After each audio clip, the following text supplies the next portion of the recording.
好，咁我哋今日就會開始今日嘅 Tech Forum 啦。咁我哋就會講關於 bot 啦，同埋一啲chatbot 聊天機械人嘅應用啦。咁我哋頭一個 section 咧就會係用Delon，佢係我哋嘅 Technical Evangelist。咁佢就會嚟同大家分享關於 chatbot 同埋喺 business 上嘅 applications 嘅。咁之後咧，第二個 section 就會係我哋邀請咗我哋嘅 MVP David。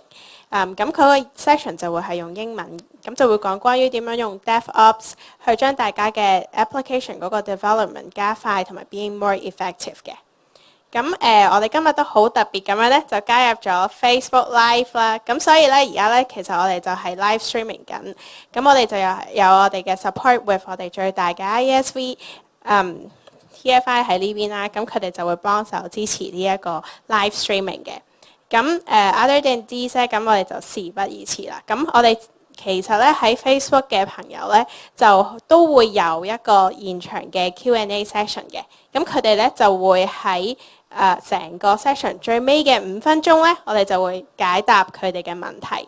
咁而現場嘅 Q&A session 咧，就會係喺所有嘅speaker 都講完之後咧，我哋都會有10分鐘嘅。咁所以咧，大家就可能要留翻嗰個問題喺最後啦。咁而 Facebook 嘅朋友咧，就歡迎去留言啦，同埋去留低你哋嘅問題。咁我哋之後就會解答嘅。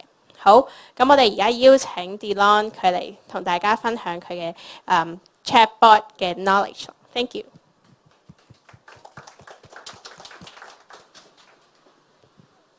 好，唔該晒 Valerie。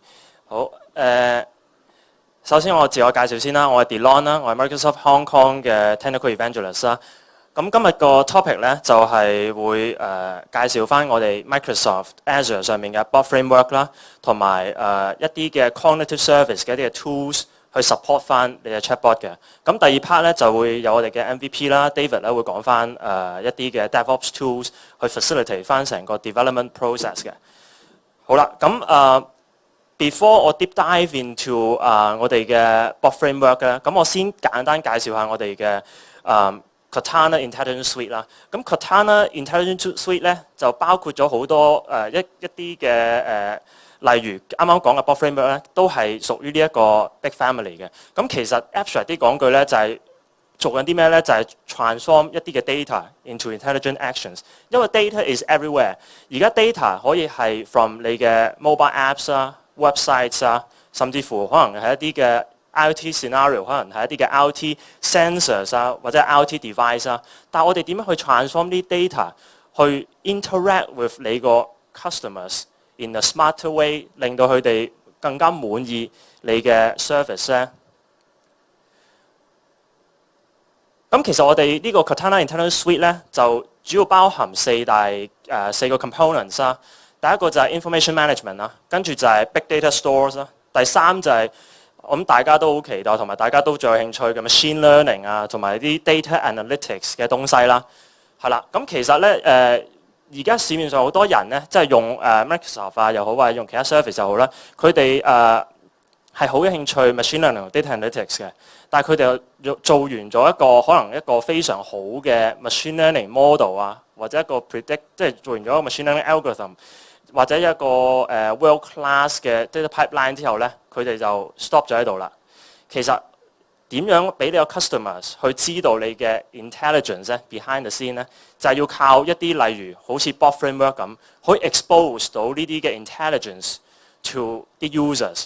係非常之重要嘅，所以 intelligence 呢一 part 咧就係講緊可能話用 bot framework 啊、Cortana 去真係 interact with 你啲 customers in a much smarter way 係啦，同埋甚至乎講緊如果你 run 個 business 嘅，我哋 machine learning 可以用 machine learning 嚟adjust 你嘅 marketing strategy 啦，去做一啲嘅 promotion 啦 in a smarter way， 咁可以透過 chatbot 嚟 interact with your customers 啦。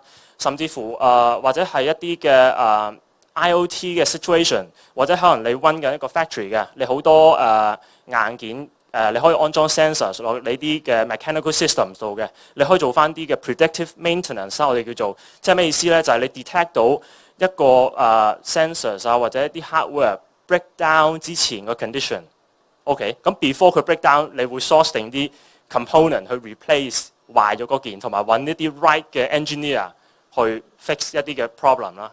係啦，咁其實最尾個 part 都係講緊點樣 interact with 可能你啲 employees，俾佢知道有個notification 話呢度個 sensor 有問題，其實都可以用 chatbot 嚟做翻呢個 automation 啦，呢個 automated process 啦，係啦。我哋 Microsoft 咧就上年開始啦，就 invest 咗好多 money on 呢個bot framework 啦。其實就係因為見到可能mobile apps 個 market 都係開始 saturated， 唔同 brands 都諗緊唔同嘅方法去 interact，find the new ways to interact with 佢哋嘅 customers。因為如果我哋再 stick with 可能單係用 mobile apps 或者係 websites 嘅，你唔可能 interact with 你個 customers 好似人咁樣 in a natural way 啦，我哋所謂即係 in a natural way 係做唔到嘅。但係如果你有個 chatbot built in 咗喺你個 website 或者係 mobile app 上面，就可以做到呢一點啦。所以 traditionally 咧 website 同埋 啲 mobile apps 就係 the only platforms 去 interact with customers 啦。但係 with 我哋 Microsoft introduce 呢個 bot framework 咧，我哋可以俾 developers 好快咁去做到一啲 chatbot， 去 embed 落你嘅 website 或者 mobile app 度，去直接同佢交流。咁所以我今日主要個 topic 咧就係會會做翻一啲嘅 demos 啦，去 show 到我哋 bot framework 做出嚟嘅 bot 嘅 capability 同埋佢個 full potential 係去到邊個位 ？OK， 係啦，咁我哋 bot framework 咧，其實我係想做到乜嘢效果咧？就係做到即係等同你去 build 一隻 app， 即係經過個 platform 去 build 一隻 app， 同埋 publish 一隻 app。其實你當一個 bot 就等於你可能手機上面嘅一個 mobile app 咁。咁我哋有 provide 俾啲 developers 一啲嘅 open source 嘅 SDKs 啦 ，in C# 即係 .NET 啦，或者係 Node.js 啦，同埋好多嘅 templates build 即係 off the shelf 嘅 template 俾啲 developers 去 build up on top of that 嘅。咁我哋都 introduce 俾啲 developers 一啲嘅 connectors 啦，等佢哋好方便咁 publish 佢哋嘅 bot 上去，例如Facebook 啊、Slack 啊、Skype 啊呢最 popular 嘅 platforms 啦，同埋 bot directory 咧 ，which is equivalent to 我哋嘅可能 Windows App Store 啊或者 iOS 嘅 App Store 咁樣，可以俾 developers 可以 publish 佢哋隻 bot 上去，即係 make it discoverable， 即係你上去我哋嘅 dev.botframework.com 咧就可以見到你嘅 bot， 同埋可以俾 users 直接去加翻做佢嘅 contact， 直接可以 initiate 一個 conversation。咁最主要咧 bot framework 嘅 capability 咧有兩大類啦。咁我啱都提過，我哋有啲 SDK 去 support 啦。咁 within 啲 SDK 咧，其實我哋有好多 plugins 俾啲 developers 去用嘅。即係例如我一陣 demo 咧會 show 到，例如可以有一啲嘅 hero cards 有啲 slide left to right 啊，即係俾個 user 去 navigate， 去 enhance 佢哋嘅 user experience 啦。即係有呢啲嘅 features 去 provide 翻俾啲 users 啦。同埋contextual persistence 即係咩意思咧？即係唔同嘅bot 嘅 interaction sessions 咧，個 bot 係可以 recognize 到去 record 翻嗰個 user profile 嘅，即係唔會話我同佢傾完偈就會唔記得晒我嘅 history， 我哋係會 keep it as a record 嘅，所以係有呢個 contextual persistence 嘅 feature 喺度啦。咁我今日咧會做幾個 demo 啦。咁首先我會先做一個簡單嘅最 basic 嘅一個chatbot 啦。咁係其實一陣會 show 一個 by 我哋嘅UPS 即係一個delivering firm 啦，咁就我一陣會 show 俾大家睇一啲 basic 嘅 bot 係點樣，同埋再 advance 少少嘅，例如可能係一啲嘅 room booking bots 啊，同埋一啲嘅可能要用到我哋啲 cognitive service API 去 support 嘅 bot 啊，我一陣都會同大家 share 嘅。好啦，咁最 basic 嘅一個chatbot 咧，其實最 basic 最簡單咧就係一個 Q&A bot 啦。咁我一陣都會提到我哋嘅 Q&A maker 啦 ，which 係一個 new feature 啦，就可以好簡單咁，你只要 upload 你嘅可能你公司嘅 FAQ page， 我哋可以5分鐘內，甚至再快啲，就可以將你啲 FAQ page 變做一個 Q&A 嘅 chatbot。即係每當人哋問你關於你 FAQ 嘅一啲問題，符合嘅，佢就會俾翻個答案俾個 user 啦，係啦。咁呢個係最 basic 啦。咁我而家會show 一個UPS 我哋 partner 嘅一個chatbot 啦，佢哋都係用咗 bot framework 去做呢個例如 parcel tracking 啊，仲有其他 features 嘅。咁我而家 show 一 show 俾大家睇一睇。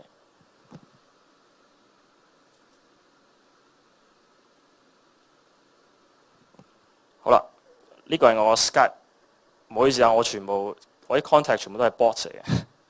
嗱，呢個咧就係佢叫做 Casey 嘅人啦，咁係隻 bot 啦，就 UPS 佢嘅 bot 啦。咁我同佢講hi 啦，咁我會問佢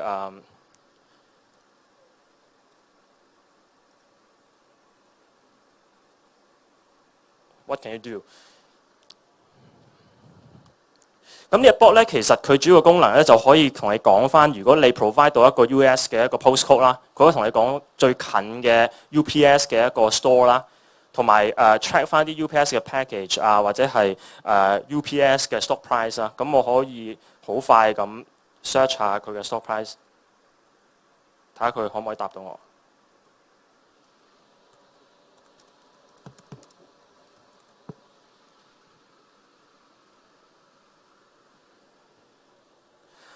好啦，你可以見到我啱啱就問佢 USP 嘅UPS 嘅 stock price 係打錯咗嘅，但係因為佢有 auto correction 啦，所以佢知道我係問緊啲咩嘅。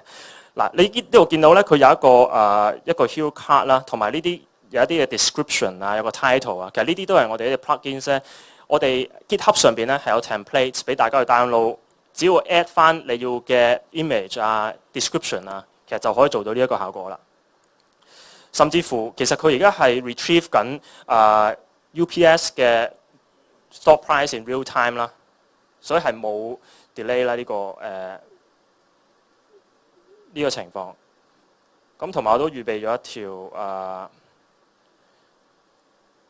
一條 tracking number 啦，去 query 翻。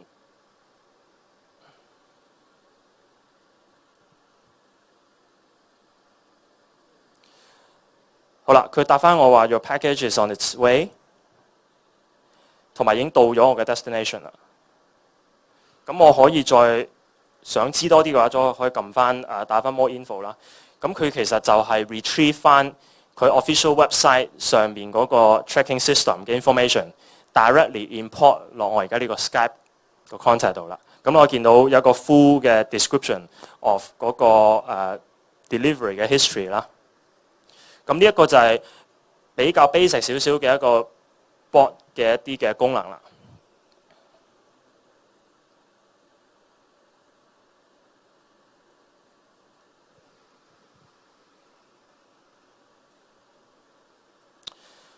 好啦，再 advance 少少咧，其實我哋都有去 support 到啲 advanced 嘅 scenarios 嘅，例如好似我哋嘅 Sky Scanner 啦。咁其實點解會話 advanced 咧？就係話你 Sky Scanner 可能想 book 一個 flight from 一個 location to another location， 我哋想好快咁俾個 customers 去redirect 佢哋去一個 right 嘅 landing page。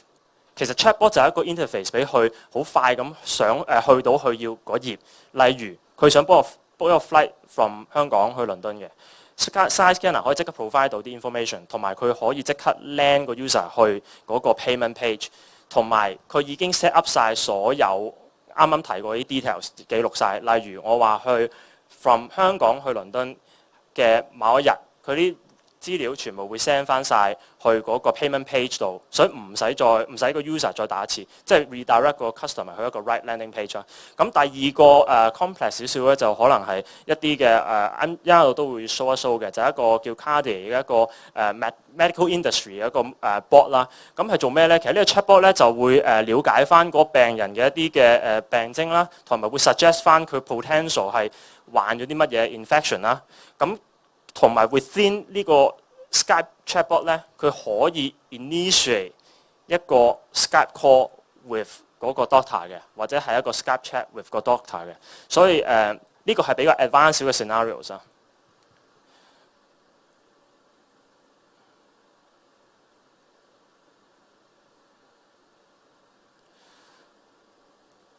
好啦，咁我唔再打嗰啲問題啦。咁可能俾大家睇翻，例如佢呢個 chatbot 咧，最主要就係講翻我有啲咩嘅 symptoms 啦，同埋我乜嘢嘅年紀啦，同埋 based on 呢啲嘅 symptoms 咧，佢其實都係做有啲 machine learning 嘅 engine 喺背後咧，就 analyse 翻揾翻啲 data pattern， 知道你係呢啲咁嘅病徵嚟 match 翻啲 potential 嘅 infection 啦。佢會俾翻我一個詳盡嘅 description of 我嗰個 potential infection 係啲乜嘢啦。同埋你見到佢有呢啲咁嘅animation啊，同埋呢啲其實都係一啲 built-in 嘅 feature 啦。同埋呢啲 button 咧，我可以即刻撳翻個 connect， 咁跟住咧就會 land 我去 the right landing page 啦。甚至乎你可以 within， 如果係 Skype bot 嘅話咧，係 within Skype 咧可以 initiate 一個 video call 或者一個 Skype chat with 嗰啲醫生。OK。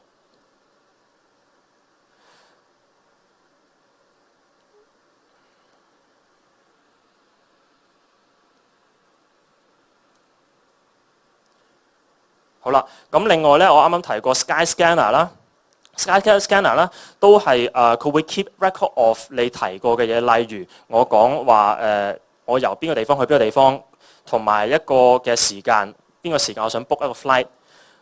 咁跟住咧，佢呢啲 information 咧，其實都已經 keep track 晒㗎啦。咁最尾咧，佢會 list 翻晒我想要嘅 flight， 例如一啲嘅 cheapest flight 啊，或者係揀一條最快嘅 route 俾我啊，最快嘅航班俾我啊。呢啲咁嘅 cardboard 嘅我哋叫 carousel 嘅一啲嘅，好似啲輸送帶咁嘅 feature 咧，其實都係一啲嘅我哋 SDK 入邊 built-in 㗎啦。你只要係打翻你需要嘅descriptions 啊，啲 buttons 係啲乜嘢 define 翻好晒咧，咁你就可以做到呢一個效果㗎啦。咁同樣道理啦，呢啲 buttons 你撳翻去之後咧，我如果要 book 呢個 flight 咧，佢就會 redirect 翻我去 Skyscanner page 啦，同埋呢啲 details 咧，佢都會掟埋上去嘅。咁我唔需要喺 Skyscanner 上面再 navigate 多次啦。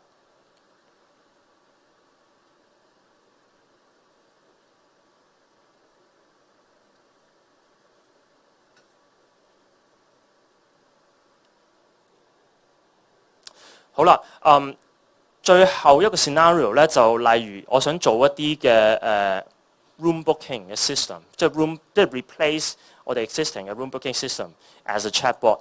即係咩意思咧？例如可能你想你係做酒樓嘅，你可能要幫啲客人 book 台嘅，你可能而家係人手逐個有人打電話嚟，你就去 make 一個 booking， 就 book 翻張台去邊個時間，或者係 office 嘅。你想播間會議室去開會，咁你可能又要睇翻每個公司嘅 common 嘅一個 calendar 睇翻嗰個 specific time slot 係咪 occupy 咗啦？如果唔係嘅話，就要再即係如果係 occupy 咗，就要揾其他嘅 available 嘅 room 啦，去做翻呢個 booking 啦。咁其實咧，我哋 Microsoft 咧 internally 咧，我哋做咗一個room booking 嘅一個 chatbot 嘅，咁佢叫做 Eddie 啦。咁我而家可以做一個 demo 俾大家睇。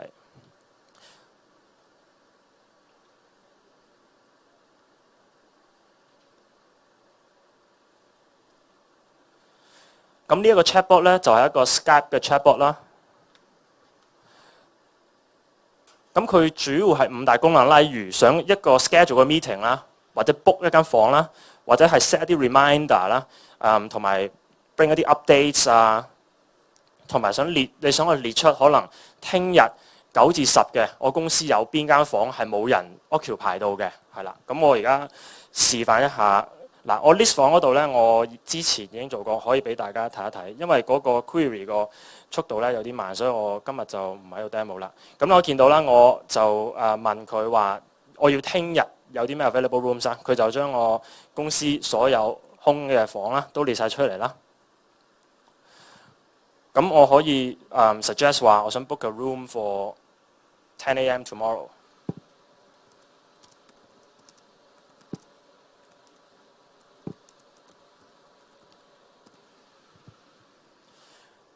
咁當我而家已經 submit 咗呢個 command 咧，佢其實就係 scan through 緊我哋公司嘅一啲內部嘅一啲 calendar 啦，即係睇翻我呢個 specific time slot 有邊啲 available 嘅 rooms。如果有 available 嘅，佢就會幫我 book 咗佢啦，同埋 mark 落我嗰個 calendar 度。咁基本上就全世界都睇到嘅，因為大家都睇到我 calendar 有邊啲 meeting 啦。咁嗰個 room 咧就而家即時就會幫我 occupy 咗佢噶啦。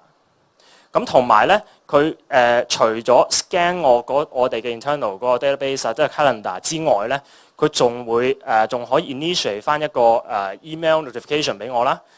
咁呢個係我嘅 internal email account 啦。咁你可以見到佢有個 summary of 呢一個 booking 啦，例如個 subject 啊，嗰個 specific 個時間啊，我聽日 book 10至11嘅，同埋個location 啦，最緊要即係邊一個 office 啦。同埋透過 email 咧，我都可以即時做翻個更改啊，或者係 cancellation 嘅，係啦。咁呢一個就係一個real life 嘅一個 room booking 嘅 chatbot scenario 啦。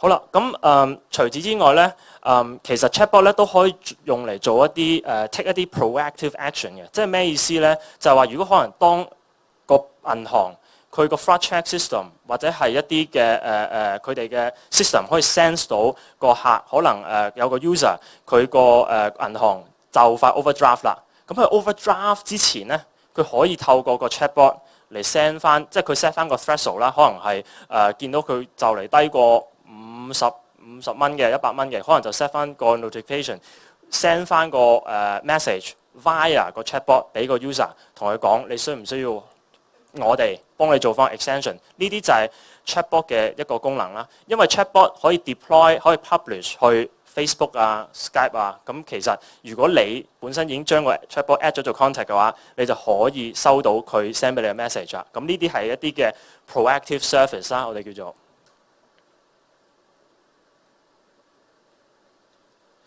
好啦，咁我哋 bot framework 咧，其實你啱都見到好多 demo，你有冇發覺佢好似識得即係知道我打啲咩，同埋點解好似有啲嘅 NLP 嘅service 喺入邊咧？其實就係全靠我哋嘅 LUIS API 啦。LUIS API 全名咧就係 Language Understanding Intelligence Service。其實佢嘅功能咧最主要就係 extract 個 users 個 input 入邊嘅一啲嘅 intent 同埋 entities。intent 就係佢哋嘅 intention 啦，即係佢目的係咩啦？係咪想 search for 一啲嘢啦？係咪想 book 一啲嘢啦？同埋一啲 entities 嘅，即係可能想幫房或者係require 一啲乜嘢嘅嘢，即係嗰個 entities 都會 extract 埋嘅。咁 in the sense 就係基本上係 understand 緊你嗰個 sentence structure， 即係知道你個 users 個 input 個 intention 係做啲乜嘢。咁所以就係一啲嘅 NLP 即係 Natural Language Processing 嘅一啲嘅 tool 啦。其實呢個都係喺 Louis.ai 個網咧可以 set up 翻，然之後你可以 publish 佢做一隻 API 去 call 翻去嘅，係啦。咁其實咧，我哋 bot framework 咧，你做出嚟嘅 bot 咧，你係 publish 佢哋做一個 web service 嘅，即係 as long as 你可以做到上到網嘅你 device， 做到 HTTP request 嘅。你就可以 call 到我哋嘅 bot 去 initiate 一個 conversation。咁為咗你哋嘅 developers 可能唔想要 spend 咁多 efforts 去publish 上唔同嘅 platforms 咧，我哋都 provide 翻俾 developers 一啲嘅 bot connectors 啦。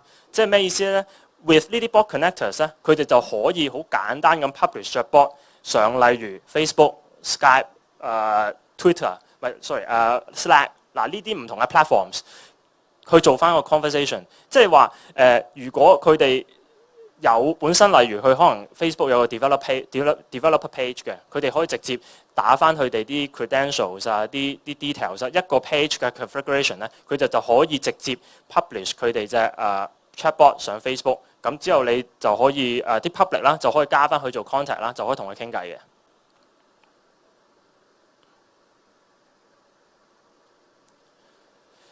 咁 application insight 咧，我稍後會講啦。其實咩意思咧？就係有咩用咧？其實 application insight 咧就係 for 翻當你標完隻 bot， 你想知道佢係咪 behave as expected， 即係你都想知道佢可能會唔會個 latency 啊、個 response time 啊，例如或者某啲嘅 custom event 你係好想知道嘅，你可以做翻個 triggering 嘅，去咁之後喺 application insight 做翻個 visualization， 即係知道你嘅 bot 其實係唔係 run 好咧，係啦。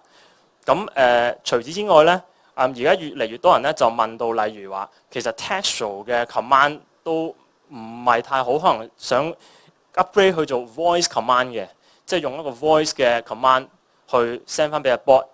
其實呢個功能都有嘅，用翻我哋隻Bing Search Bing Speech API 啦，佢就可以 detect 到你個speech 係啲乜嘢啦。咁跟住就可能就掟翻去Louis 做翻個language understanding。呢個都係一個可能嘅辦法嚟嘅。咁我一陣會更加詳盡咁介紹我哋嘅 Cognitive Service APIs 啦。因為我 Microsoft 咧除咗 Bot Framework 之外咧，我哋有一個 comprehensive list of Cognitive Service APIs off the shelf 嘅，俾翻啲 developers 去 support 翻隻 chatbot。我一陣會詳盡介紹。咁有咩好咧？就係因為呢啲 APIs 全部都係我哋啲 experts 啦去 build 啦，咁你唔需要話嘥時間去做翻一啲嘅 AI 嘅即係嘅 algorithms 啊，或者係一啲嘅 systems 啊，去 support 翻嘅 chatbot 啦。其實我哋有好多嘅 off the shelf 嘅 APIs 俾你哋去 call 嚟喺個 chatbot 層面上面去用嘅。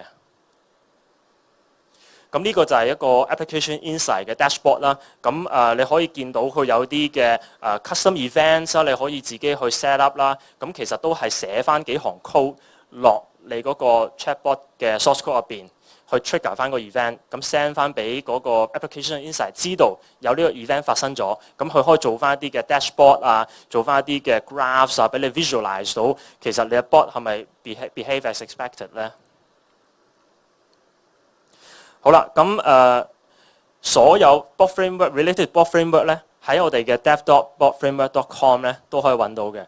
咁我而家會同大家睇一睇呢個網嘅。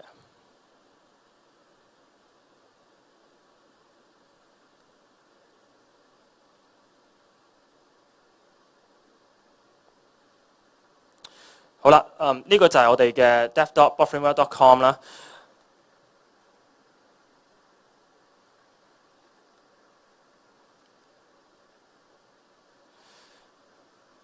咁我撳翻 My Bot 咧，就列晒我而家我 system 上邊喺 Azure 上邊有嘅 chatbots 啦，同埋你可以喺度 register 你個 bot 啦，都係打翻一啲嘅我哋叫 App ID 啊，同埋 App Password 嘅東西啦。基本上即係俾個電腦知道，俾個 Azure 知道你係 link with 你嘅 source code with 呢一隻 chatbot 嘅，咁可以 initiate 到個 conversation，咁去 run 你嗰個 code 啦，係啦。咁同埋我想特別提咧，就係一啲嘅 documentation 啦。咁 documentation 呢一 part 咧，例如我啱 click 咗一個啱啱都提過我哋啲 plugins 啦，例如 attachments 啊、cards 啊、啲 actions 啊。其實呢個 page 咧係有一啲嘅sample，例如 C# 嘅 SDK 去提供翻俾啲 developers 嘅，所以佢哋唔需要 from scratch 咁去寫啦，佢只要 copy and paste 呢一堆嘅 code，adjust 翻即係 refine 翻。to fulfill 佢哋嘅 needs 就得啦，係啦。咁呢度係一啲嘅唔同嘅 source code 啦 ，for 翻唔同嘅 features 啦。例如頭先都有講過嘅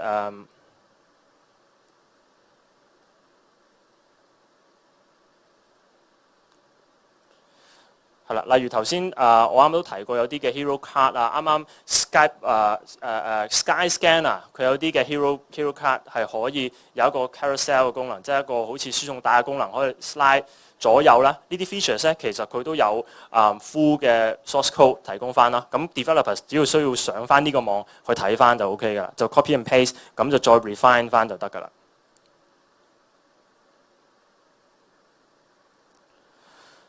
同埋，如果你想係 initiate 一個 Skype call 啦，呢度就教你點樣可能 build 一個 simple 嘅一個 Skype calling bot 啦，都係 step by step，同埋有 complete 嘅一啲嘅source code 啦，俾翻個 developers 去做翻個參考啦。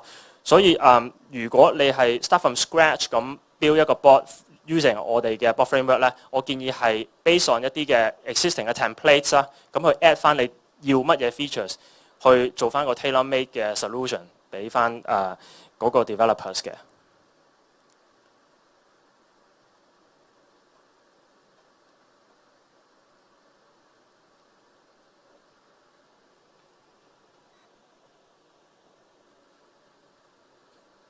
好啦，啱都提過，我哋除咗 Bot Framework 之外咧，即係 Under Cortana Intelligence Suite 咧，我哋有好多嘅 Cognitive Service provide 俾大家去 support 你 build 出嚟嘅 chatbot 啦。因為而家越嚟越多人想 add 一啲嘅 artificial intelligence 人工智能嘅元素落去隻 chatbot 度，但係其實如果你要請一個 team of developers 去 develop 一啲 AI solution 咧，係非常困難嘅。所以我哋其實已經有一啲 team of experts 去 build test 晒一堆嘅APIs 一啲 cognitive service 嘅 APIs， 同埋係 ever developing 同埋 ever training 嘅，即係意思即係不停咁去 train 佢啦，同埋不停咁去 improve 佢嘅，係啦。咁越多 data 咧，佢嗰個準程度就越高啦，係啦。咁我會逐一介紹翻嘅。但係今日主要嘅 topic 係 bot framework 啦，咁可能我會 emphasize on 一啲可能你 chatbot related， 即係可能用到嘅APIs， 咁可能其他咧就今個Tech Forum 咧就未必會提到嘅，係啦。咁我 highlight 咗啦，其實我哋嘅 cognitive service 咧分咗5大類啦，有 vision、speech、language、knowledge 同埋 search 啦。咁我 highlight in green color 嗰啲咧就係例如你想真係做一個 chatbot 嘅，係對你 chatbot 最有用嘅一啲嘅 APIs， 咁我已經 highlight 咗出嚟嘅。例如有 computer vision 啦，一啲嘅 computer vision 即係可能analyze 翻你個 user， 可能你個 chatbot 有個 upload 功能嘅 upload 咗張相，你想知道佢張相其實係啲乜嘢咧？可以直頭知道佢個人可能係個人嚟嘅，個 emotion 係咩啊？即係 computer vision 咧，佢有啲咁嘅功能，同埋 content moderator 啦，即係我諗做 chatbot 咧都好重視，可能 filter 一啲嘅 unwanted 嘅啲 materials 啊，可能有啲係不雅嘅相啊，或者係不雅嘅text 啊，可以 call 翻我哋嘅 content moderator 去做翻呢個filtering 嘅工作啦。好啦 ，speech 啊係非常緊要嘅 part 啦，就因為你可以，如果你想做一個chatbot 去 accept 一啲嘅 voice command 嘅，咁就要 call 翻我哋嘅，就可以 call 翻我哋嘅 speech API 去做翻一個understanding of 嗰個人講嘅啲乜嘢啦，係啦，同埋一啲嘅 language related 嘅 APIs 啦，例如有 text analytics、Bing spell check、language understanding 啱都提過 Lewis 啦，都係我哋嘅，都係一隻 API， 你哋可以去 call 翻去做翻個 language understanding 啦。係啦，咁最尾咧就係一啲嘅search related 嘅一啲嘅APIs 啦，其實即係我哋嘅 Bing search， 基本上係 on everything is on our Bing search 嘅 engine 啦，即係透過可能做翻啲 image reverse search 啊，或者係一啲嘅，如果你個 chatbot 係想 extract 翻啲 news 嘅，咁可能用到我哋隻 Bing News Search API 去做翻嗰個retrieve 一啲嘅 news in real time 咁樣啦。咁我而家會逐一介紹下我哋唔同 APIs 啦。啱都提過啦，有呢4種啦。咁最主要咧如果 chatbot 層面上面咧 ，computer vision 咧係非常重要啦，同埋 emotion API 都會用到嘅。例如，如果你個 chatbot 係俾人去 upload 啲相嘅，可能係風景相或者係人相嘅，你可以知道佢張相其實係 describe 緊啲乜嘢咧，即係有係個人係做啲咩啊？我呢度咧佢會做翻個簡單 demo 啦。其實我哋有一隻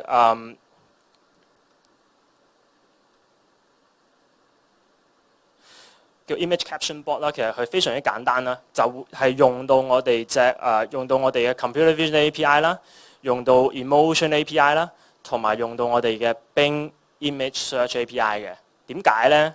你可以見到，例如我 upload 我哋CO 張相啦 Satya 啦，佢會 detect 到，佢用 Bing image search 啦，就 detect 到呢個係 Satya 啦，同埋佢知道佢係打緊條呔，同埋著住西裝嘅。OK。呢啲就係 computer vision， 因為佢可以 analyze in detail 你幅相其實有啲乜嘢喺入邊。OK， 即係個人可能連着啲咩衫，或者佢係咪戴緊眼鏡啊？我哋 computer vision API 咧都可以 detect 到嘅。例如呢個係一個 duck standing in the grass 啦，佢可以 accurately 咁估到啦，甚至乎係我 upload 咗三文治 cut into half 嘅，佢都可以 specify 到係sandwich cut in half 啦。咁呢啲就係啱啱提過嗰3個 APIs 咧，就做到呢啲咁嘅功能啦。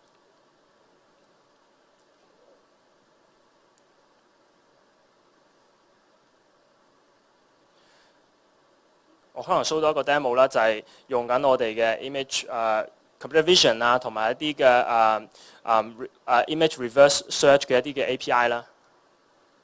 其實呢隻 API 咧就係我呢個 bot 咧就係非常好用嘅，就係我哋 Microsoft 做嘅一個叫 Murphy bot 啦，咁都出咗一排啦。好似上年我諗大家都記得有一個 app 咧就係 guess your age 啦，即係你 upload 幅相即刻知道你in real time 你係 estimate， 即係你 estimate 你個歲數啦，嗰個係好 hit 啦。其實呢個咧都係 after 呢一個guess my age 嗰個 app 出咗之後咧，佢就Microsoft Team 咧就出咗呢個 Murphy bot 啦。其實佢做緊啲咩咧？就係例如我可以同佢講話What if Albert Einstein was like Beethoven？ 佢會即刻佢會即刻透過 Bing 啦嚟揾翻可能貝多芬啊，同埋Albert Einstein 個樣去做翻個 face swap 啦，係啦。咁呢啲就係用緊我哋嗰個computer vision 同埋一啲嘅image caption 嘅一啲嘅 API 去做翻啦，係啦。咁可以俾多個例子啦。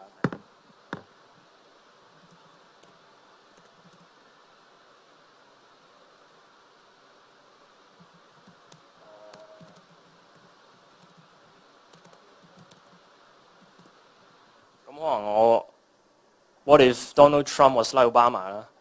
咁照計咧，佢應該會做翻個 face swap 俾我睇嘅，係啦。咁其實呢個就係奧巴馬嗰張相啦，佢哋就擺咗Donald Trump 個樣上去嘅。呢個係一個 face swap 嘅功能啦，呢個 bot 係提供到啦，係啦。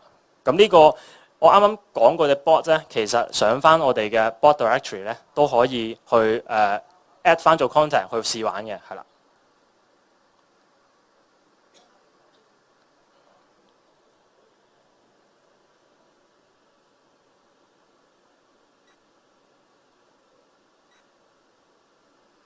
係啦。咁有啲乜嘢其他嘅 chatbot related 嘅，即係可以用到嘅 APIs 咧？其中 speech 咧係佢其中一個非常有用嘅 APIs 啦。因為透過 Bing Speech API 咧，佢可以將你哋一啲 voice command 啦轉做 text 啦，即係啱都提過啦。咁同埋我哋而家都出咗一隻叫speech to intent 嘅，即係咩意思咧？就係你個人如果有個 user 去有一個 voice 嘅 command， 佢可以即刻 call 呢個 API 去揾到個 intention， 即係知道個 user 係想要啲乜，係啦。呢個 API 佢有一個 speech to intent 嘅一個功能啦，係啦。咁其實都係 train 緊我哋 Microsoft 裡面嗰隻 Lewis 啱啱提過嘅，就係揾 intent 同埋 entities 嗰個功能嗰個 API 啦，係啦。同埋一啲嘅 speaker recognition 啦，即係可以 recognize 一啲嘅 specific speaker 啦，即係知道你講嘢定係人哋講嘢，係啦。同埋可以 define 翻一啲嘅 custom 嘅 recognition 嘅intelligent service 啦。Basically 你 define 翻個 custom profile of 某個人嘅 voice， 唔同人嘅 voice 係去 identify 翻唔同人。如果個 chatbot 係有想 identify 唔同人講嘢嘅，係可以做到嘅。係啦，咁呢堆就係我哋 speech API currently 係 support 到28個 languages 啦，同埋text to speech 咧係有18種唔同嘅 languages 係 support 到嘅。係啦，咁而家越嚟越多人咧做一隻 chatbot 咧係 for 唔同 nationality 嘅人用嘅，即係話可能你係有個日本人、法國人或者係意大利人，其實我哋 Microsoft 有自己嘅 translator API 啦，去做翻個 translation 啦。其實即係咩意思咧？其實我哋嘅 Lewis model 咧，你可以 build 一隻 Lewis model in English， 咁跟住就前面咧就駁翻一個 translator API， 你可以教 auto detection 嘅，就將任何 support 嘅 language translate 做 English， 跟住再 feed into 一隻 Lewis API 嗰度。做翻個 language understanding 係啦，咁所以咧就 translate API 咧喺 chatbot 層面上面係非常有用啦。如果你嗰個 audience 個 users 係唔同 nationalities 嘅，係啦，都有呢個translate API 去提供翻啦。咁我哋Skype for Business 咧，其實我哋自己都有一個用到 translate API 嘅一個嘅 application 啦，即係。呢個 scenario 我今日就唔會播呢個 video 嘅，因為 live streaming 緊啦。咁其實係做緊啲咩咧？就係有一個德國人同一個英國人講嘢，咁個德國人係唔識聽英文嘅。咁其實就係 call 翻呢個 translator API 去 in real time 咁 translate 嗰個英國人啲英文 into 德文，for 翻呢個德國人知道佢講啲咩。咁其實如果呢個 Translate API 係可以用喺 video conference 度嘅，咁所以大家都可以知道，即係imagine 到嗰個 latency 其實唔會話好長，所以如果喺 conference call 嘅層面上面都可以用呢個 API 咧，所以 chatbot 層面上面都係冇問題嘅。同埋好多唔同類型嘅 language related 嘅 API 啦，例如 spell check 好重要啦，即係你想知道好似啱啱我都做咗一個make 咗個 mistake 就係 UPS 我打咗 USP 嘅，佢可以即刻做翻個 spell check 啦，甚至乎其實Lewis 入邊都有呢啲咁嘅功能嘅，因為 Lewis 咧你係可以不停咁 train 佢個 model 咧，即係越多 inputs 咧，其實佢有越 smart 嘅。係啦，咁所以越多人用佢咧，其實佢自己會 train 自己嘅。咁所以有啲 typos 啊，或者係有啲嘅 mistakes 咧，有唔同嘅 API 去 support 去 correct 翻嗰個 input 嘅，係啦。咁同埋有啲再 advanced 少少嘅 linguistic analysis 啊，即係講緊一啲可能係 regular expressions 啊，你真係好如果嗰個 sentence structure 係非常複雜嘅，你真係 extract 翻唔同嘅。將一個 sentence divide into 唔同嘅cluster 去 analyse 翻，例如可能揾翻佢啲嘅verb 啊，即係例如再細分少少嘅，連啲 article 啊都會幫你去分翻嘅，係啦。咁呢啲就 advanced 少少嘅一啲嘅 language related 嘅 API 啦。咁最後就係有一個叫 text analytics API 啦。其實攞嚟做乜嘢咧 ？text analytics 其實就係俾翻個 sentiment score。即係咩意思咧？例如你係可能run 緊一間 hostel 或者酒店嘅，你可能標咗一隻 chatbot 係專攞你哋啲住客，即係酒店嗰啲住客嘅一啲嘅 feedback 嘅，即係可能你想問佢哋，你個 stay 開唔開心啊咁樣，咁佢可以打翻啲 feedback 俾你嘅。咁如果你做一隻咁嘅 chatbot 咧，你就可以 call 翻，如果你當你有1000個submissions 有1000個 entries， 即係唔同嘅1000個 feedback 啦。咁你可以 call 翻呢個 Text Analytics API 去 score 翻每一行 feedback， 其實個 feedback 係 positive 定係 negative 咧？佢會俾翻一個 sentiment score 嚟嘅，即係0到10，10係最高啦。咁會俾翻個 score 嚟啦。咁你可以大概知道 average 可能某個時段啲 customers stay 喺你 hostel 或者stay 喺你個 B&B 嘅service 係好唔好啊？滿唔滿意啊？其實可以有一啲咁嘅 API 去做到啦，去提供翻啦。咁就唔需要話自己去寫一啲嘅 sentiment analysis 嘅一啲嘅script 去做翻呢個動作咯。咁呢一頁咧就講緊我啱啱經常提過嘅Lewis 啦。咁其實呢個就係佢我哋嗰個 website 啦。咁佢可以set 翻個 intention 啦。例如我哋呢個 scenario 係一個 book flight 嘅，即係個 intention 係嗰個 user 係想 book 個 flight。咁我哋可以 set 翻啲 parameters， 例如 from 一個 location to 一個 location。即係如果佢有提到 from 啊 to 啊呢啲關鍵字咧，佢就知道原來佢想由呢個地方去另一個地方。同埋個時間啦，即係去做翻唔同嘅 prompt 啦。例如如果佢冇講到佢嗰個starting point 嘅。你見到右手邊咧，佢即刻會右手邊咧，你可以 set 翻個prompt 咧，就係話 from where 啦，或者 to where 啦。咁呢啲咧係唔需要任何 coding 嘅。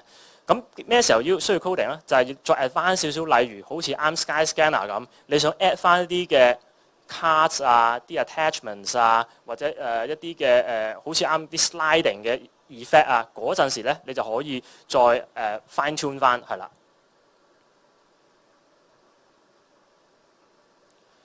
係啦，咁呢個 Lewis model 咧就係 in Cantonese 啦。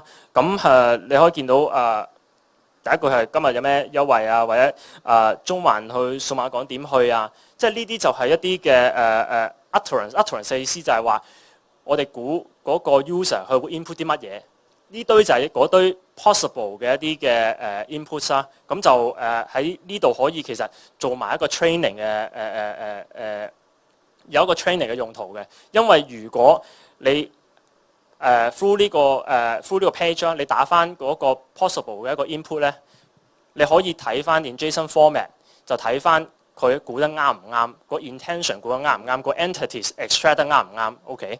咁從而你可以，如果佢唔啱嘅話，你可以即時 highlight 翻，你可以見到我哋而家 highlight 咗 yellow colour 嘅，佢可以俾佢知道，其實呢個係講緊MTL location 啊，或者係一啲嘅 from location 定 to location 啊，即係可以咁樣去 train 翻隻 Lewis model 啦。雖然佢自己本身都有自己嘅 training algorithm 嘅，即係佢自己都會識 train 自己嘅。但係我哋如果想額外再提高個 accuracy 咧，可以喺嗰個 Lewis 嘅 portal 上面做翻呢啲 training 嘅動作啦。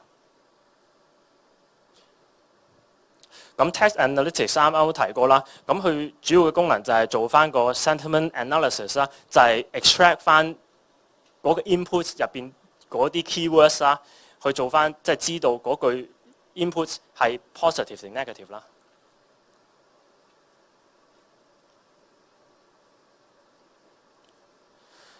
好啦，如果你個 chatbot 咧係攞嚟 build 一啲嘅for 一啲嘅 retailers 嘅，即係可能想 provide 翻啲 recommendations 俾啲 users 嘅，咁我哋都有一啲嘅 recommendation API 去提供翻。例如想知道有邊幾樣產品喺你哋個 store 入邊係經常一齊買嘅，啲 user 一齊買嘅，同埋一啲嘅我哋叫 item to item 嘅 recommendations。based on 一個 mass audience， 我係知道如果某幾個 audience 佢哋嘅 taste 差唔多，咁我哋可以 predict 到佢哋一啲嘅 common preference， 有 common preference 嘅，可以 predict 到佢哋都會中意啲乜嘢啦。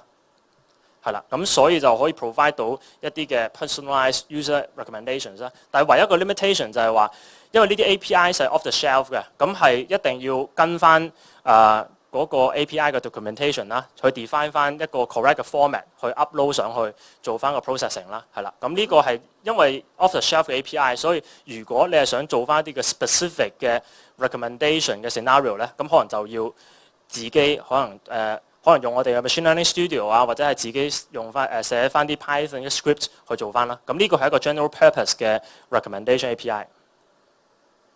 咁啱啱都略略提過我哋嘅 Bing Search 啦、Bing Image Search 啊，或者係如果你係個 chatbot 係攞嚟揾 definition of 一啲嘢嘅，即係你俾個 users 可以打一啲嘢，可以想用翻我哋嘅 Web Search 嚟提供翻一啲資訊俾個 users 嘅，我哋有 API 去提供，同埋或者係個 chatbot 係俾人 retrieve 啲 news 嘅，咁都可以 call 我哋嗰隻 Bing News Search API 去俾翻最 up to date 嘅一啲嘅 news 俾個 users 啊。咁呢度就係唔同嘅 API 啦。係啦，咁最後咧我都想提一提我哋啱啱好開頭都提過嘅 Q&A 嘅一個 maker 啦。咁其實係做咩咧？就係好簡單，俾個 user 去 upload 翻佢哋嘅 FAQ page， 就將嗰堆 FAQ page 咧變做一個 Q&A 嘅 chatbot 啦。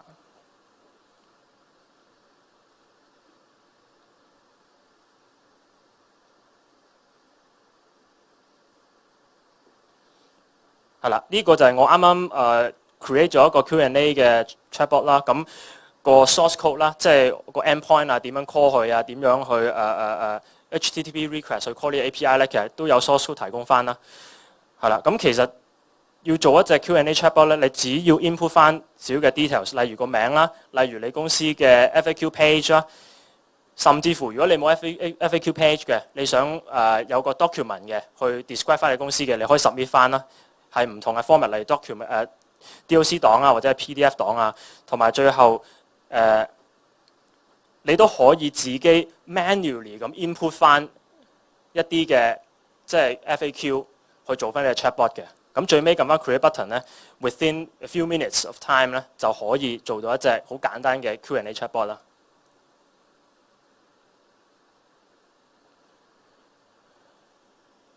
好啦，before 我 end 今日嘅 session 啦，可能我都略略講一講我哋嘅bot service 啦，因為 David 咧就會in charge of 嗰個 DevOps 嗰部分啦。咁其實我哋Microsoft 咧啱啱就出咗一個叫 bot service 嘅一個 feature 啦。其實咩意思咧？就係啱啱我都提過我哋 dev.botframework.com 啦。其實呢個 bot service 咧就 embed 晒所有嘅例如 code editor 啊，例如一啲嘅 chat 嘅 windows 啊，入去我哋 Azure portal 入邊。OK， 咁你可以見到我啱啱就呢個係一個最簡單嘅 template 咧，係一個 echo chatbot 咧叫做，即係我啱 say hi 啦，佢會知道佢會同我講要 set hi 咁啦。咁同埋呢度有一啲嘅 logging 嘅 windows 啦，俾大家去睇翻你有啲 trace 翻啲 errors 啊，或者係有啲咩 events 啊想睇啦，係啦。咁最尾咧就係想提翻呢個你可以 configure 一啲嘅 continuous integration 啦。咁如果你呢個 chatbot 係有幾個人一齊 build 嘅，咁你可以做翻個 enable 翻呢個功能啦。咁去 connect 翻 with 例如 David 一陣會講嘅 VSTS 啊、TFS 啊，或者甚至乎 Git 啊都可以嘅，係啦。咁呢一部分就留翻俾阿 David 講啦，係啦。咁呢一頁咧就係 before 我 create 呢個 bot service 之前咧，佢係可以俾我揀，例如我想 build 隻 C# 嘅 bot 啦，或者 Node.js 嘅 bot 啦。咁下邊咧就一堆 template， 就係你一撳落去，佢就即刻彈一隻。例如我想做一隻language understanding 嘅，例如我想做一個 Q&A 嘅，就可以揀翻你嘅 template， 就即刻可以 deploy 出嚟㗎啦。就 with 呢一個 page 就可以做呢個功能。咁而家我諗就先答下 live stream 入邊嘅一啲問題。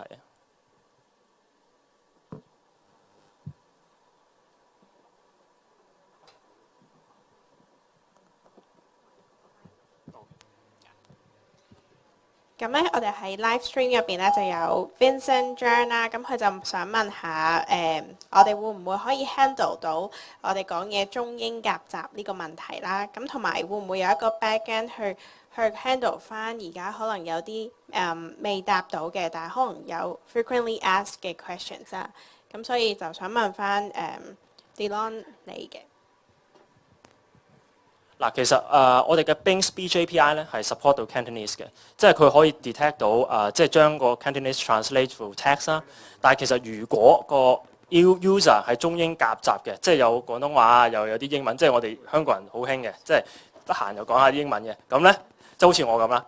所以咧就嗰個 Speech API 咧就冇即係你話如果個 accuracy 咧係一定唔好噶啦，因為有中英夾雜啊嘛，佢唔可能 extract 到你嗰句廣東話入邊嗰啲英文 terms 噶嘛，係啦。咁呢個係一個大家都面對緊呢個問題嘅。咁但係都會有辦法可以去 train 嘅。如果其實我哋 Louis 啦，你可以即係啱啱都提過啦，佢可以define 到一啲嘅 terms 啦。其實你可以 define 一啲嘅，例如佢入邊嘅英文係 equivalent to 乜嘢嘅，即係你可以有呢個possibility 去話翻俾 Louis 知道其實呢個英文 term 係 equivalent to 中文嘅乜嘢，係有呢啲咁嘅procedures 去 refine 翻嘅 fine tune 翻嘅，係啦。好啦，咁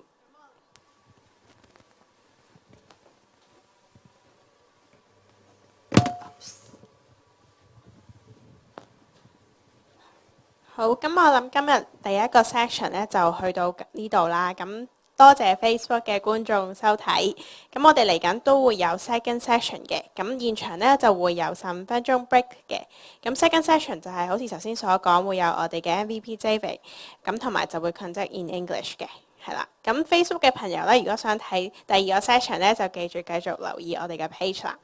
Thank you。So hello everyone. The second part of our chat forum is now on.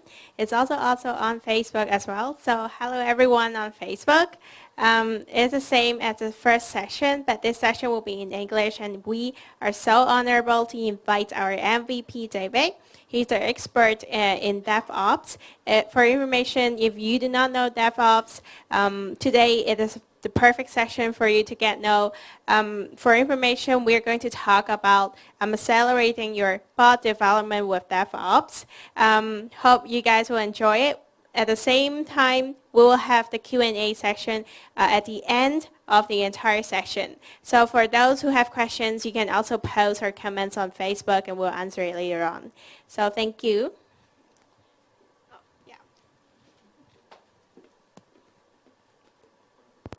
So, good evening, everyone. Also from me, and thanks to be here.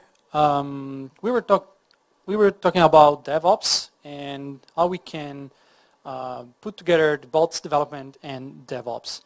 As Dylan say in the end of his talk, when he was showing the portal online, he talked about continuous integration, and continuous integration is one of the main parts of the DevOps.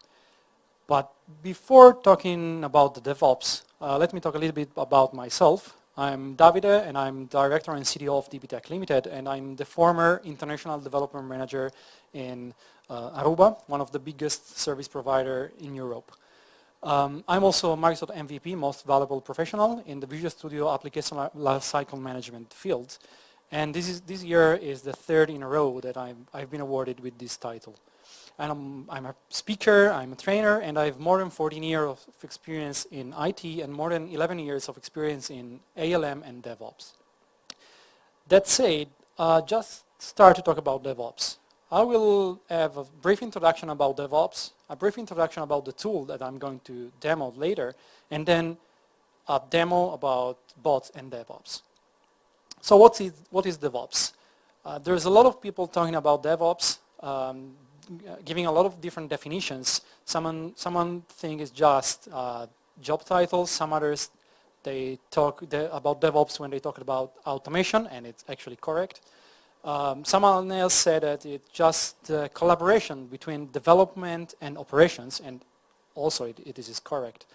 And what it means, usually it means faster and smaller releases. But what really is DevOps? Well, when we talk about DevOps, we always have to talk about three different things. We always have to talk about people, we have to talk about processes, and we have to talk about tools. People, because they need to increase their collaboration, they need to share common goals, and this is very important. Process, because if you define new process, you can try to eliminate waste of time, eliminate waste of resources, and you can increase the efficiency of what you do. And in the end, you can deliver the value faster. That is one of the main goals of DevOps.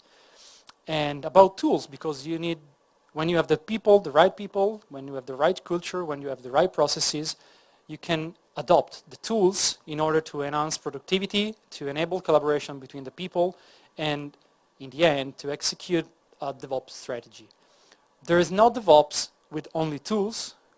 The tools are anyway a big part of DevOps, but the biggest part are people and processes. Tonight I will talk about tools, but keep in mind that people and processes are very important. About tool, I will talk about Visual Studio Team Services. And actually, both Visual Studio Team Services and Team Foundation Server are the DevOps and ALM suite by Microsoft. And it's right now the most comprehensive suite for DevOps and ALM out there. And I'm not saying that, Microsoft is not saying that. The analyst, like Gartner, is saying that. If you look at the Gartner Magic Quadrant for the ALM, you will see that the VSTS or TFS suite is the most comprehensive, the most high rated in the field. Why? But for mainly three reasons. Because it's very flexible and have a very, very rich partner ecosystem. It's open, it's open, and it's very extensible. You can integrate it with any tools. You can write your code that integrates with the portal, with the tools, and it supports all your tools and your technology that you use on daily basis. And most important for DevOps, it offers a very rich CI and CD, continuous integration and continuous deployment experience, even for enterprise scale development. The only difference between VSTS and TFS is that Visual Studio Team Services is the on-cloud solution offered as software as a service. It's managed by Microsoft in their data center, and you don't have to care about any management of that. And the new features are updated every 3 to 4 weeks. TFS is the on-premises version of the tool. So you have to install it on your servers, you have to manage it by yourself, and the updates are about every 3 months. These are the only differences. All the features are the same, all the possibilities that the tools offers are the same. When we talk about DevOps, we talk about mainly, for the tools, we talk about mainly 4 points. The plan of the work, you have to plan your work and to let the people follow all the work and all the plans. You have, of course, to develop your solutions and to test your solutions. Then you have to release the solution to the different environments and even to the production. And at the end, you want to monitor your solution, you want to monitor your environments, and you want to learn from the data you collect. With VSTS and TFS, you will actually be able to do all these 4 points and and much, much more. I want to talk about a little bit more in details about continuous integration and continuous deployment, because it's what I will show you in the demo, and it's what usually DevOps is about. Continuous integration is a practice where every time that your developers push some code into the source repository, the source repository or the system itself starts a build, a compilation of the code. When the compilation is done, all the tests, all the automated tests are executed against the binaries produced by the build. And if all the tests are successful, and only if all the tests are successful, the build itself is considered successful. This helps to address some issues. This helps to address the delivery the delays in delivery, because the code is continuously compiled every time a change is made. You can address the low quality of code, because if your code is tested every time it's pushed to the code repository, you can ensure high quality, and you can avoid rework and incomplete solutions. And also, it assures that you have a frequent integration of the code with all the rest of the code and all the rest of the solutions. Again, it ensures you higher quality and, most important, repeatability. Everything is automated, so it means that every time you execute something, or every time you execute the test, every time you do the compilation, it every time will work in the same way, because it's fully automated and fully repeatable. And after the continuous integration comes the continuous deployment. When we are sure that our code works, because we have tested it, we have the integration test, we have the unit test, and everything compiled. So we are in this situation. We push the code, we have the build successful. We want to deploy our solution in all the environments we have. And we want to do it in a fully automated way as well. And continuous deployment is just a tool, just a process that ensures that you can deploy your solution, your code, in all the environments you have, and you will be sure that what is deployed in the development environment is the same exactly of what is deployed in the staging environment, and is the same of what is deployed in production environment. This is because there's no human interaction in that. The tool takes care of everything. So again, it helps to address some issues. First of all, it helps to address the slow delivery cadence, because if everything is automated, everything is deployed as soon as new features are pushed to the code repository. It means that you have the very fast delivery cadence. It's repeatable, ensure repeatability. So, and it's fully automated.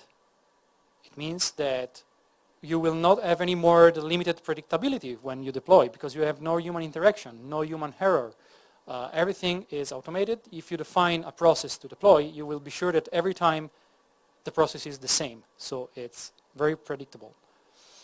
And again, it reduces human error because there's no human interaction. Everything is automated. That said, we will see live what does it mean to do continuous integration and continuous deployment, and to work with planning when we develop a bot.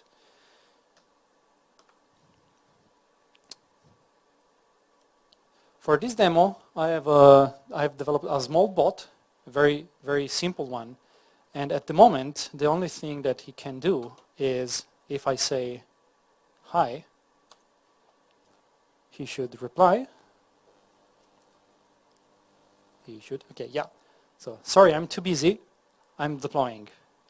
Okay, this is the only thing he can do. But this is a DevOps bot, so I want to ask him some DevOps-related question. What happens if I ask him, how can I do DevOps? At the moment, I have a generic message saying, okay, sorry, I don't understand. I'm sorry, I don't understand. Why? Because I haven't implemented anything about this behavior. What I want to do is to actually implement it, do continuous integration, do continuous deployment, and have the bot up and running on the cloud. This bot is actually running on Azure, so it's live. It's a live bot. What I want to do is change the code to implement the behavior. Firstly, I go to VSTS. This is the portal of VSTS, the on-cloud service for DevOps.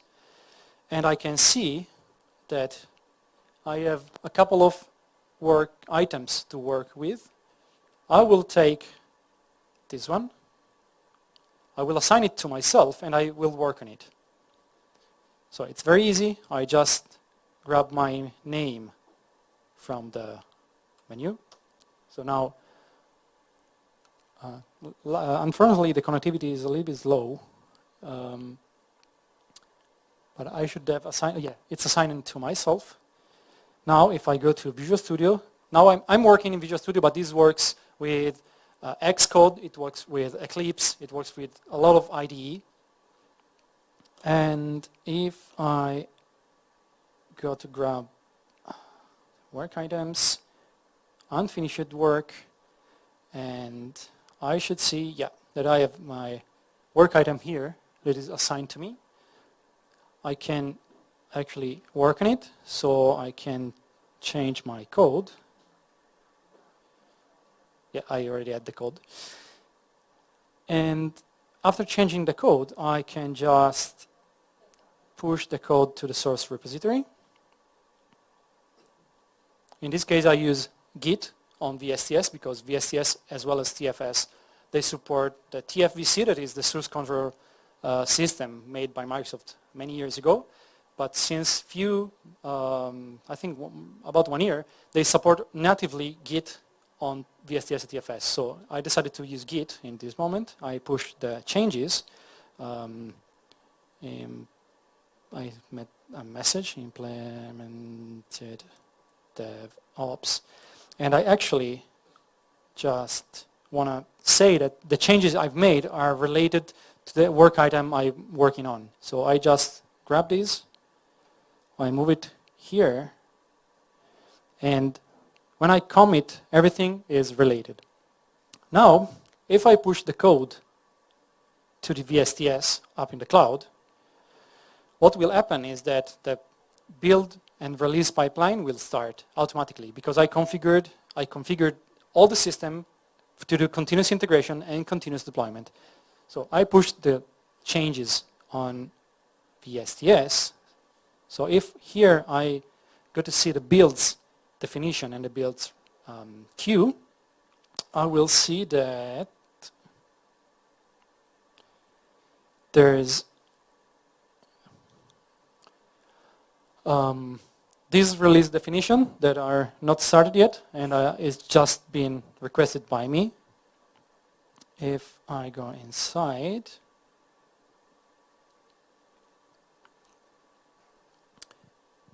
I see that it's not started yet because it's waiting for an available agent. Because in this moment, I'm not doing the build on my servers. I'm doing everything on the cloud, on the servers managed by Microsoft. So we have some shared agent that we can use to build our code. The code can be C#, like in this case, but can be Java, can be Android application, can be iOS applications, and everything can be built in the cloud. And we have interactive console that where we can see all the progress of our operations. In this moment, I see that I'm still waiting for the available agent, and should start in very little time. If not, okay, it started. So you see that everything refreshes automatically. The build system is grabbing my build definition, what I've defined, all the steps. Actually, is grabbing the sources from the source control, restoring the NuGet packages because it's a C# solution. It's done, and now it starts to actually build the code. And as you can see, I have all the messages from the compiler, regardless of the language. And now I'm publishing the artifacts, and it's done. In this moment, I finalized the build, it means that my compilation is completed. Actually, I don't have any test now, but if you have unit tests or any kind of automated test, they are executed in this pipeline. And as I said before, the build is considered successful only if all the tests pass. But I'm not done. This is just a continuous integration. You've seen I posted the code to the source repository and automatically it started the build process. But now if I go to the release processes, I see that I have 3 releases already done and they are deployed to the different environments because I can define multiple environments in the tool. In the first case I had the release just in one environment. On the other cases, I had the release on 3 different environments. And now I have the release number 4, that is the one just started. You've seen I haven't clicked anything because my build definition starts a continuous deployment process. And again, it will be released in 3 different environments. One of the environments, the first one, the dev one, is the one I'm going to show you, and I've already shown you. And again, also in this case, I also can have another view of the statuses. You see this is a more graphical view. I can see that, you can see that in dev environment, I have the release number 4, and it's still deploying because it's in blue. And while in staging and production environment, I have the release number 3, and it was deployed about 1 hour ago. If I go inside of the release process, again, I can see the real-time logs. Okay, I've done it too late. Okay, the deployment in the development environment is already done. Now it's deploying to staging, and it's waiting for the Alstead agent on staging.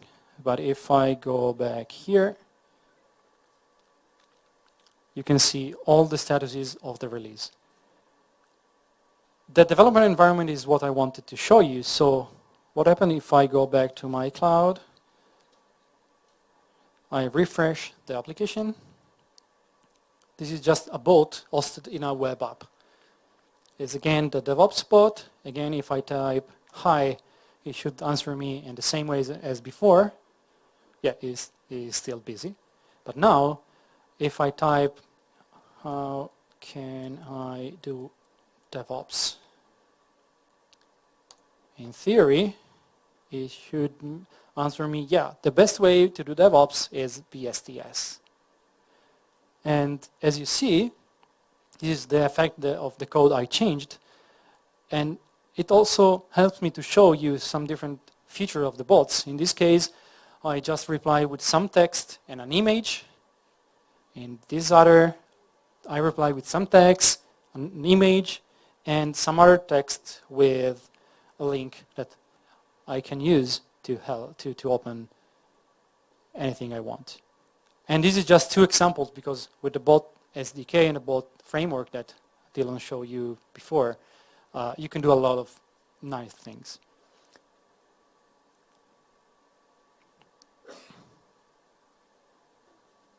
Okay, I'm almost done. Just a brief recap. Why DevOps? DevOps is important in every organization, not only in developing bots, of course. And if we adopt DevOps, we can have a lot of benefits because we can manage our code and our work. We can do a lot of automated testing on our solutions. We have, of course, the continuous integration and the continuous deployment. Now, the demo I've shown you, it was very simple because it's just one solution for the bot that has been deployed to 3 different environments. And the environments was only just Azure web app. But this tool can also address a lot of complex scenarios. Let's talk about multi-tier application and span in several different servers, on cloud, on premises. Everything can be addressed with this tool using the continuous integration and the continuous deployment tools, pipelines. And then with DevOps, we can manage the technical depth of our company, our department, our applications. And why DevOps with the STS and TFS? Well, it's very flexible. It's one of the most powerful tool set for DevOps out there. And it has a rich partner ecosystem. It's open and it's very, very extensible. And doing some, developing some extension for the tool is actually quite simple. You have a lot of documentation. You have a lot of examples. There's already a lot of extension on the marketplace, and most of them are free.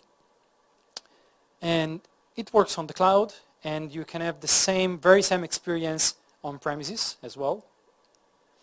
And it offers a super rich CI and CD experience, even if you are a single developer or you are an enterprise scale developer.